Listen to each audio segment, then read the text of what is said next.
नाही, एकंदरीतच आज आम्ही परळी, वैद्यनाथ, माजलगाव आणि बीड शहर या 3 शहराच्या CCTV कॅमेरा आणि ज्याला आपण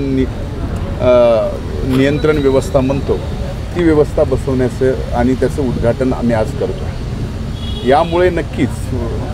ट्रॅफिकपासून गुन्हेगारी कमी करण्याच्या बाबतीत, झालेल्या गुन्ह्याचा योग्य तपास करण्याच्या बाबतीत, त्या गुन्ह्यामध्ये जे काही तपासात त्या कॅमेऱ्यामध्ये CCTVमध्ये जे काही आलं आहे ते आता नवीन दंडसंहितेप्रमाणे किंवा नवीन दंडसंहिता जी झालेली आहे त्याच्याप्रमाणे त्याला 65 प्रमाणे एक आगळंवेगळं महत्त्व आहे। त्यामुळं नक्कीच येणाऱ्या काळात गुन्हेगारी कमी करण्याच्या बाबतीतही यातून प्रयत्न राहणार आहे।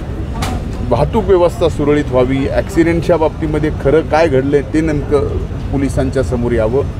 यासाठी हा आमचा एक प्रयत्न आहे। खरं तर हे आम्ही जिल्हा नियोजनमधून हा निधी देऊ शकलो। परळी शहराला ते 3.5 कोटी रुपये आम्ही दिले आणि अतिशय अद्ययावत आणि आत्ता या ठिकाणी आपण जाऊन आपण पाहिलं असेल की जवळजवळ 15x8ची मोठी स्क्रीन आपण पोलीस स्टेशनमध्ये बसवली आहे आणि त्या स्क्रीनवर 133 कॅमेऱ्यांचं इनपुट आहे आणि एवढंच नाही तर प्रत्येक कॅमेरा जिथं बसवला आहे तिथं पोलीस स्टेशनमधून आवाज जाईल ही